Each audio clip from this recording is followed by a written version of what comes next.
Hoy es tiempo de hablar con un personaje que nunca se calla, ni se resigna, y que además conoce a fondo los temas de los que habla. Es periodista de larga trayectoria, a pesar de que es muy joven, solo tiene 52 años.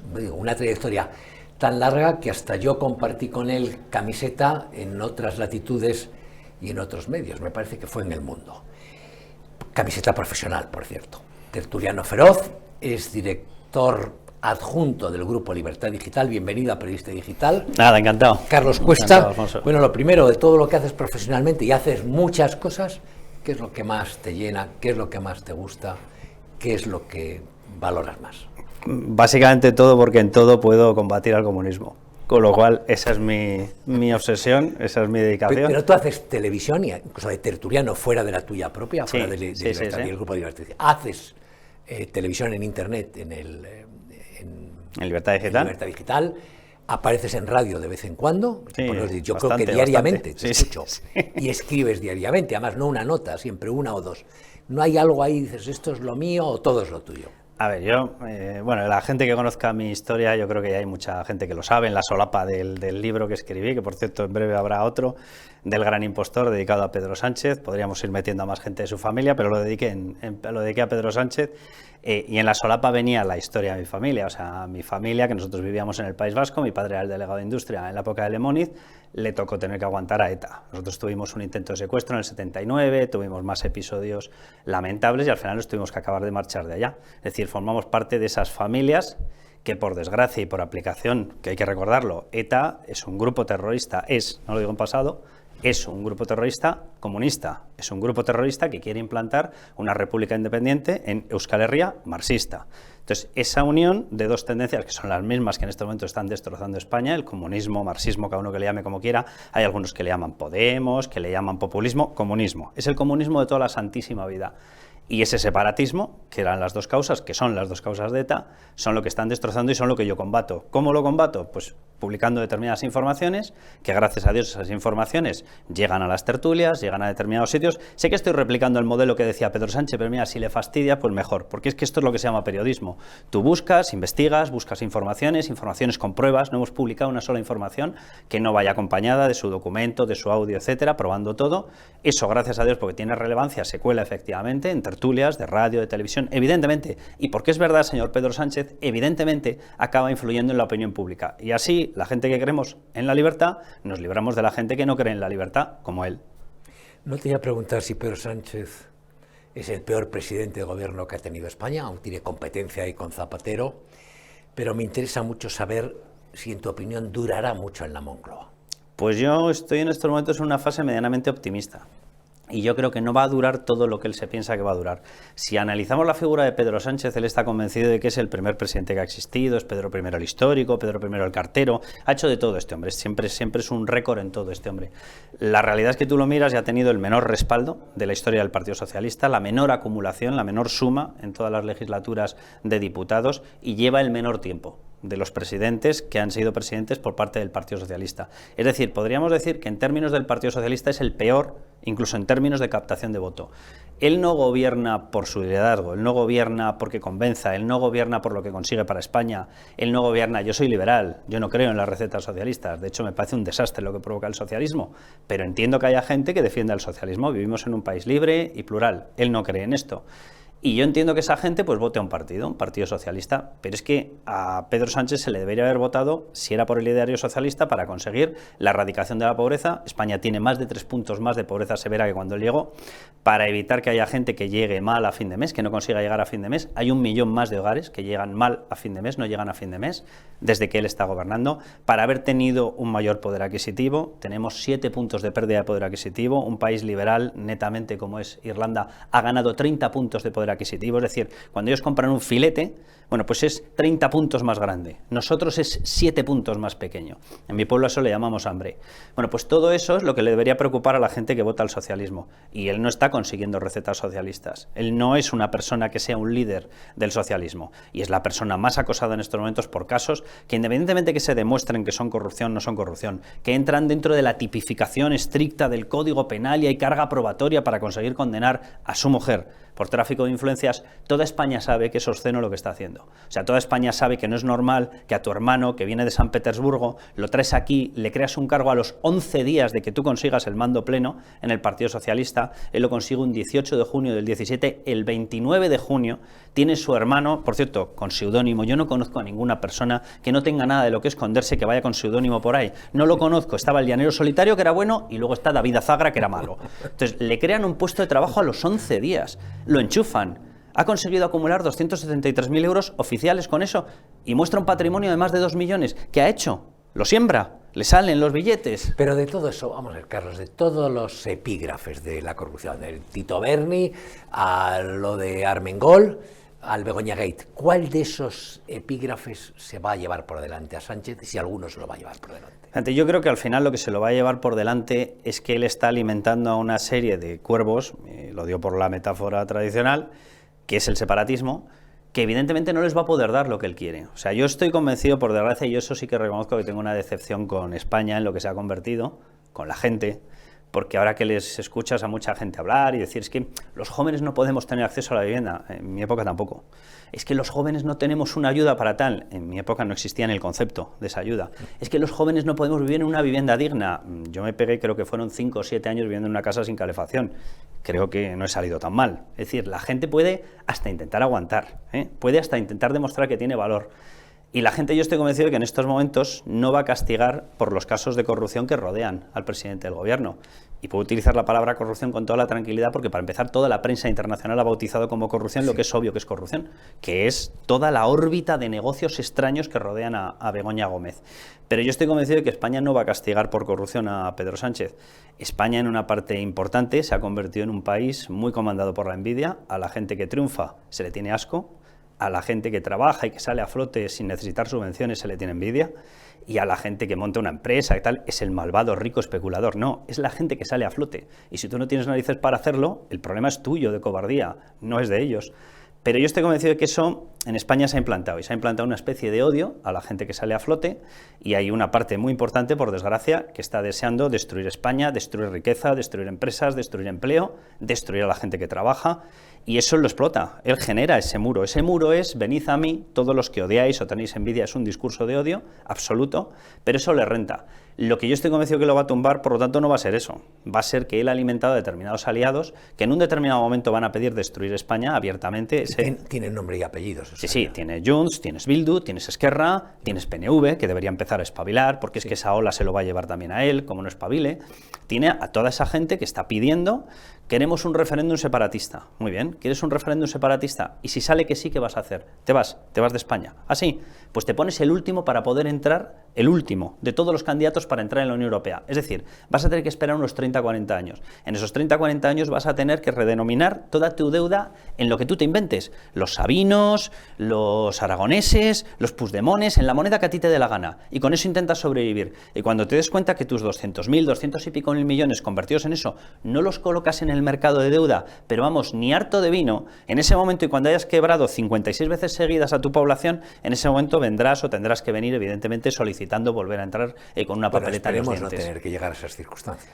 Pero si es que además ellos tienen un problema, y es que la Constitución española no lo permite.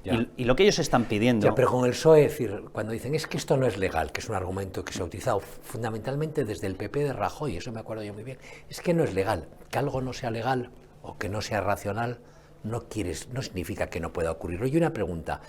He mirado en redes sociales y he visto que en la órbita progre te acusan de machista por la leña que le pegas reiteradamente a Begoña Gómez. O sea, que si eres mujer puedes tener tráfico de influencias, está bien. No, pero ¿Y no son los machistas ellos? O sea, dan un trato distinto a si los indicios de tráfico de influencias los comete un hombre o una mujer. Y yo, que trato exactamente a todos por igual, yo soy el machista. ¿Ellos qué son? Bueno, he visto la noticia.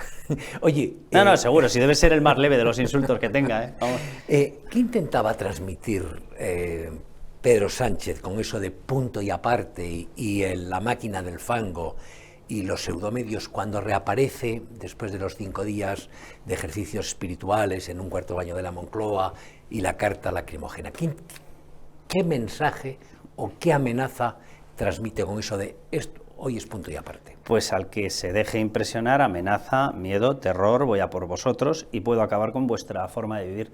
aunque vuestra forma de vivir se base en la protección a la prensa que está recogida constitucionalmente. Pero se refiere a la prensa, fundamentalmente. Se refiere a la prensa y a los jueces. Ya. O sea, yo, fíjate, tengo una parte de sensación triste con respecto a la evolución que está teniendo España, de cómo se ha entregado a una especie de mantra socialista de vivamos de la subvención, papá Estado nos puede atender. Oye, somos un país heredero de conquistadores, somos heredero de gente que descubrió un continente entero, somos el primer imperio global y estamos solicitando una paga de 500 euros. O sea, yo lo siento, pero de verdad, queridos españoles, intentemos recordar lo que fuimos, intentemos recordar lo que tenemos que ser y cómo nos tenemos que ganar la vida. Se llama trabajando, es una cosa muy sana. De hecho, te sientes orgulloso de lo que haces cada mañana y cuando no lo haces es cuando no te sientes orgulloso. Es una cosa muy fácil de entender.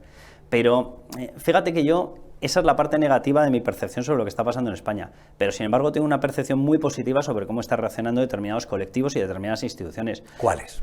La prensa y una parte de la prensa... Pero si ves la asociación de la prensa, la foto... Que yo eso no lo considero. Si ves la foto de la asociación de la prensa, es devastador comprobar que algunas de las caras, por lo menos 5 que yo identifique, 3 de ellos mujer, son firmantes de la carta promoviendo la censura que encabezó Iñaki Gabilondo. Esa carta que firman pues en esos días justo de que lo que promueve y pide es la censura de prensa. 5 de los miembros de la Asociación de la Prensa, no te digo en otros sitios. Que yo la Asociación de la Prensa no la considero prensa, la verdad. Vamos a ver, no, yo ya daba por hecho que evidentemente había una parte que puede incluso ser mayoritaria, que evidentemente estaba más a favor de todo lo que yo acabo de narrar. Medios, mira, El País, la cadena SER, La Sexta, Radio Televisión Española, sí, pero vete al otro lado. Nacional. Pero vete al otro lado, Alfonso. Ya. O sea, a ver, estáis vosotros, estamos nosotros. No, pero digo...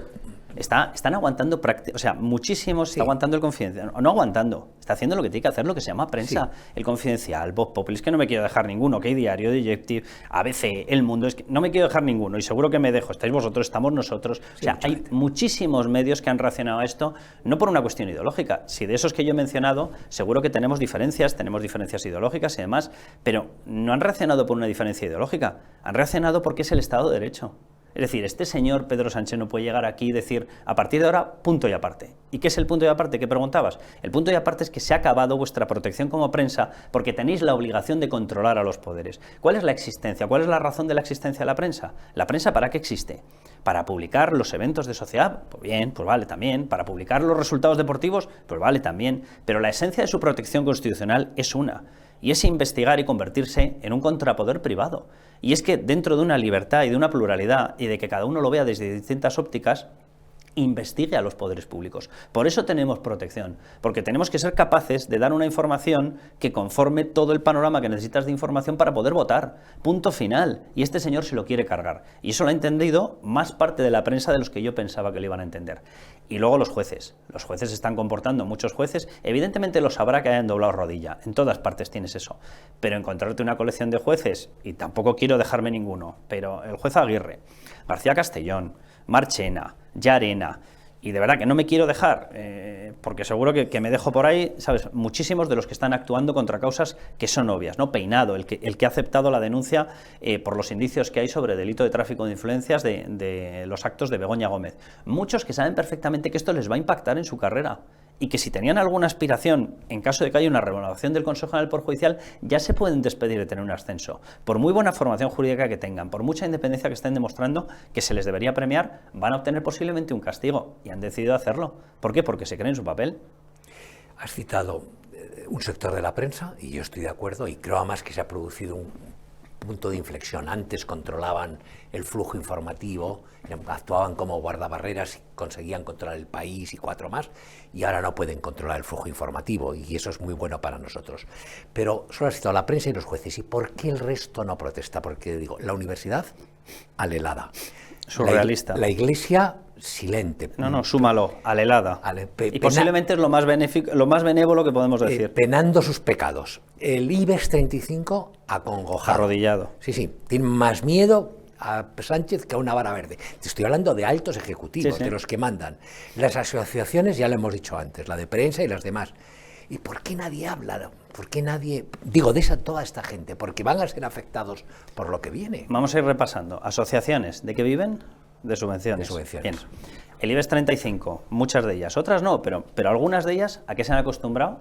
A tener que estar mendigando delante del gobierno: en el BOE, por favor, no me sacudas. por favor, méteme un plan de recuperación. Yo simplemente les diré unas cosas a esta gente, que me parece muy bien, y yo no soy quien, además, para decir cómo tienen que gestionar sus empresas, yo sé de lo mío, ellos saben de lo suyo, pero si tienes que pedir un plan de recuperación, normalmente no es porque antes te han tumbado. Tío, es que a lo mejor tendrían que hacer una pequeña reflexión. Si fueran libres y les dejaran operar en criterios de mercado puros, ¿no serían mucho mejores? ¿No estarían mucho mejor? ¿Su cuenta de resultados no sería mucho mejor? ¿O es que España no tiene buenos empresarios? Porque en el momento en el que a los empresarios españoles, grandes o pequeños, se les ha dejado actuar libremente sin tener un miedo permanente, un pánico por el BOE, lo que ha ocurrido es que nos hemos comido empresas de telecomunicaciones en Reino Unido, aeropuertos en Reino Unido, empresas de telecomunicaciones en Alemania, nos hemos comido de todo.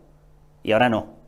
Y estamos mendigando un plan de rescate. Y si seguimos con todas esas asociaciones, con todas esas entidades, la Iglesia, ¿qué le pasa a la Iglesia? La Iglesia tiene una serie de conciertos.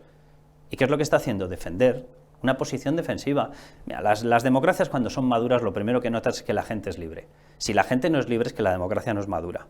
Por eso yo sí que digo que tengo un sentimiento, una parte negativa, pero una parte muy positiva, porque sé que al final nosotros, la prensa, la libre, porque es lo único que es prensa, el otro no es prensa. Si no eres libre, no eres prensa, serás otra cosa. Búscate un nombre y lo patrocinas, le haces el copyright, pero déjanos en paz, eso no es prensa. Y todo el resto de entidades que tienen que salir, por ejemplo la justicia, somos los diques de contención. Entonces, es verdad que en un momento de un estrés brutal, de un estrés test para nuestra democracia, los diques de contención están funcionando. Y está funcionando muchísima gente. En la Fiscalía está la Asociación de Fiscales, que no son partidarios de esta locura que está ocurriendo y de cómo se les está quitando independencia, pero es que te ha surgido también una segunda entidad, estrictamente diseñada y pensada en estos momentos para defender la independencia de los fiscales, que es la Asociación Profesional Independiente de Fiscales. La APM está más defensiva y más combativa que nunca en defensa de la justicia, de derechas o de izquierdas, pero ¿qué derechas o qué izquierdas? La justicia es justicia, es dar a cada cual lo suyo y aplicar unas leyes, punto final. Estos señores, los golpistas, no dieron un golpe de Estado, no utilizaron a la policía para coaccionar, para amenazar a la propia población catalana, para que tuviera o que marcharse o que vivir bajo el yugo. No hicieron prevaricación, no hicieron malversación, no utilizaron el dinero en vez de para la sanidad, para la educación, no lo utilizaron para fabricarse un paisito que, por cierto, lo iban a gobernar ellos y robar y saquear ellos. No son delincuentes, pues lo que se está aplicando no es una justicia de derechas o de izquierdas, es la justicia. El qué parece claro, y lo explicas tú muy bien, pero el cómo se sale de esto, cómo se pone final a la peste. A ver, yo tengo la sensación de que al final él ha prometido una serie de cosas a los separatistas y ahora ya me centro más en el más combativo en estos momentos de todos ellos, que es Puigdemont. Y le ha prometido que le va a fabricar la independencia catalana. A mí me hace mucha gracia cómo se analizan muchas veces las noticias. No, le doy la amnistía, ¿para qué? Para que los golpistas estén libres.